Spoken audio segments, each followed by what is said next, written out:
All right. Yeah. Okay. I think we're okay. So I'm recording a video after quite a while. I had recorded the same video last night, which went for 20 minutes, but turns out my mic was off, and it's just 20 minutes of silence where I'm sharing my screen and doing stuff. So that's great. Now, if you're wondering why I'm wearing headphones for recording a video, which if you weren't wondering, you were, by the way, just letting you know, I'm listening to a Superman edit in the background because, yeah, why not? So anyway, coming to the video, this is about Kafka event streaming and Pubsubs. This is something I've been trying over the last few weeks where I have a list of prototypes that I want to test out to get better at just backend in general or like just programming in general. And Kafka and Pubsubs were like on that list, right? So what I did before was, yeah, I'll get to that. Um, I had tried this on Steam where basically I have my one backend server that's there. Whenever it gets a request, it'll send it to a Redis stream, right? I have another dev server over here that's running, which connects to the stream and it reads from it. And once it gets a new message, once it gets a new message, it basically through WebSocket sends it to my dashboard where I can see the request details and all. So I had made this on stream and it was pretty fun. It was pretty simple. Like it's not a lot of code also, right? This you can do over like 2 hours if you try. Kafka was where I took some time because it's like when you're trying these things for the first time, you do take a bit of time. So that was what was happening. Now I'll kind of show you these things before, right? Over here, right? This is my Pubsub prototype, which yeah, this is my Pubsub prototype. If I show you what all I have here, I have my apps. This is my main server that's running. This will act as the producer. Now, what's producer? We'll get to that. And these are my three services that are running: email, file system, and notification. Email and file system are in Node, and notification service is written in Go. Then I have Kafka, which is basically a Docker Compose file to spin up Zookeeper and Kafka. Zookeeper, the way I understand is that, and I'll get to that when we're doing Xcaret. I also have Mailhog. Sorry, I also have Mailhog somewhere here. There you go. This is basically for the email service, right? Where I can send the email, I can view it on the web, and that. So what I'm gonna do is I'm gonna run Kafka. So I'm gonna do Docker compose. Actually, do I have anything running? I have had it running. Wow. So I'm just gonna everything up. That's great. Okay, now while it's already up by the way, but like I explain stuff. Um, in general, in backends, you have either synchronous communication or asynchronous communication, right? When it comes to asynchronous communication, you basically want your entities to act on whatever, like perform an action when they get a message. The thing in synchronous communication is you're waiting for the other person to respond. But in asynchronous communication, you're like, wherever they respond, I don't care. Give me the message. I'll like do whatever I need with it. So yeah, one of the things or one of the ways you achieve asynchronous communication or implement asynchronous communication is through either PubSub model or event streaming. Or there's also something called message queues with like Azure has a single service bus. I'm sure AWS and Google has something for that. But there's message queues where basically you can basically read from the queues. Pretty simple. So in event streaming, you have these things called a producer and a consumer, right? So for example, if this is my producer, I copy this, and let's say have three consumers over here. So yeah, consumer. In fact, I'm not gonna care about the capital. I'm just gonna consumer and consumer, right? So think of these as my three services: email, file system, and notification. This will be my main server. Now, all servers or like anything works on data, right? You have to send data from one thing to another for it to basically process something. That data itself is called message. So let's say from my producer, I produce a message to Kafka. I'll call this message.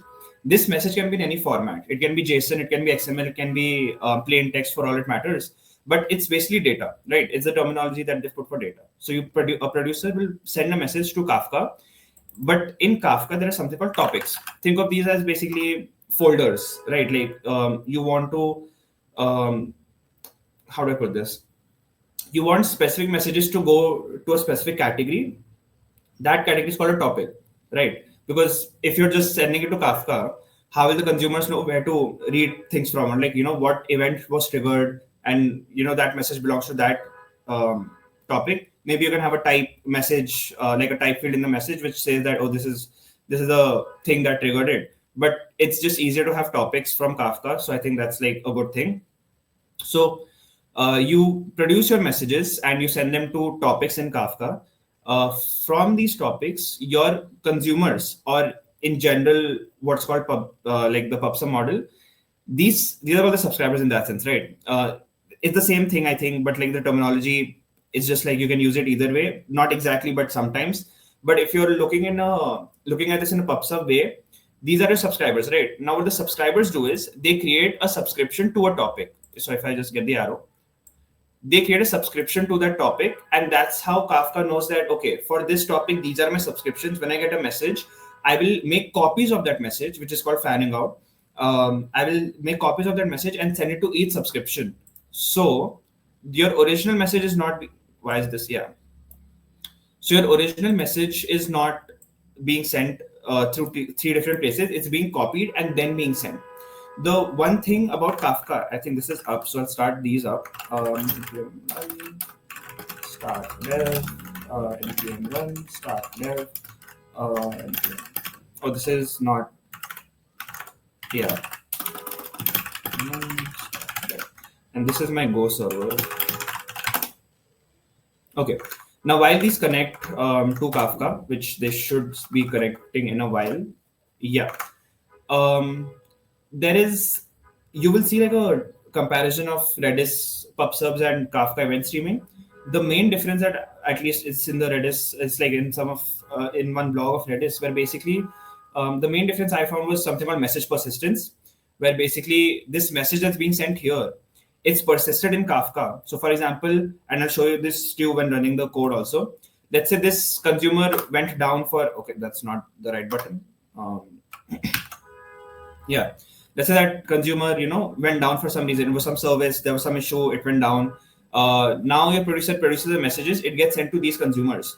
But what about this third service that went down? In that case, your message is persisted. So when your service is back up, that message will be sent to that consumer again, right? It will be like, hey, you didn't get this message, I'm going to send it to you again. So I'm going to show you that an example over here. This is my main server where basically this is acting as a producer. This is my email server, yeah, and this is my file system server. This is my Go server. Cool.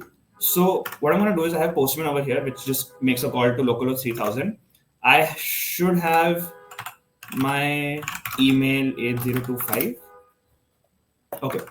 So what I'm going to do is I'm going to send a request, and what's going to happen is I'm going to get an email, I'm going to get a notification on my desktop, and I'm going to write basically like I'm writing what is up to a text file in the file system service, right? So if I send this, yeah, I get the notification. If I go here, I get an email, and in my what do you say?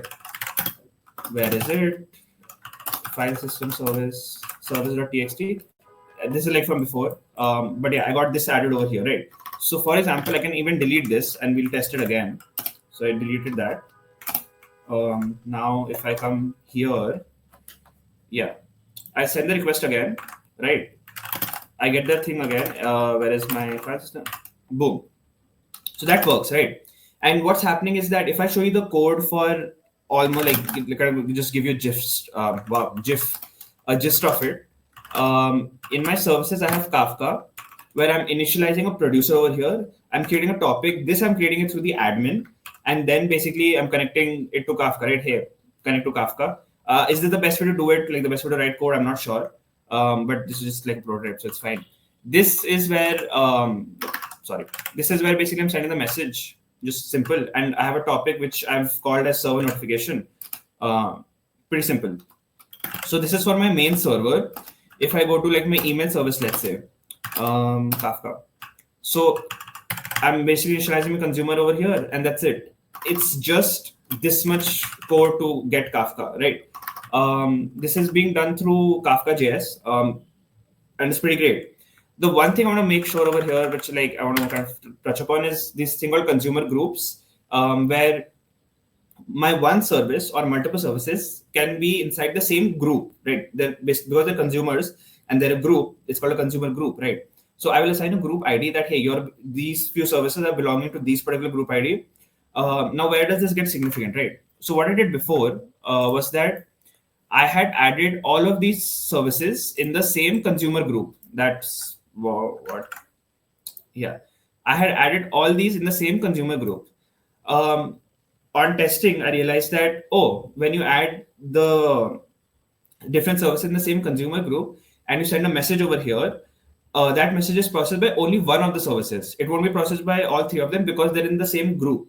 And then I tried putting them in different groups and was like, oh, this makes more sense because now different consumer groups will get that message and it will process accordingly.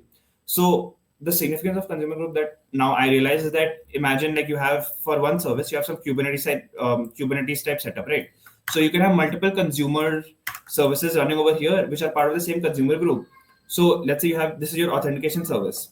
You only need one of the nodes to process that message or like process that data and authenticate the user or whatever action that it has to perform. And you don't really care about if others get the message it's processed or not. You just need to process it once. So you put like all those Kubernetes nodes that are running for your authentication service into the same consumer group. So over here, for all your authentication services that spin up, they would have the same group ID, right? So that's one thing which I was like, oh, this is pretty cool. So yeah, that's like basically how you connect it as a consumer in JavaScript. And for your Golang, which is your notify server, where basically I think I should have a notify.go. Yeah, I have a basic function which runs notify send command. It's on Arch Linux, by the way, I use Arch Linux and NeoVim, of course. But yeah, over here, over consumer, it's also this much. I'm using the Confluent Kafka Go package where I'm basically doing the same thing. I'm connecting it to a different group ID and I'm subscribing to a topic. And then I'm basically reading the message and like sending it, notifying my desktop, right? So I'll show you the thing about if the service goes down and the message persistent thing. Let's say my Go server goes down for some reason. I come here, I send a message. Now I don't get a notification, but if I go to my email server, I get this a few seconds ago. Now I'm going to spin back up my notification server, and we're just going to wait. It'll basically connect to Kafka. It'll get that message and it'll automatically show that notification to me. It should do it in about 5, 4, 3, 2, 2. Come on, do it. Don't let me down. This is recording. 1. Okay, we're just gonna. Okay, it'll happen. Okay, there you go. Thank God. All right. That was close, dude. I was doubting them for a second. But yeah, this is basically a message persistence work, right? So, for example, if you have like an email service that went down, and it comes back up, you had to send emails. This is how like it will send emails where you don't have to worry about it, right? So this is just a prototype. It's pretty simple in that sense, but it's pretty cool. Like I could try this out. Just you can spin things up with Docker. Everything's running over here, and it's like the Docker file is only this much. Yeah, like it's just what 60 lines, and you can spin up basically Kafka on your system. So it's pretty cool in that sense. Oh, the Zookeeper thing. Oh yeah, this is the repo for it, by the way.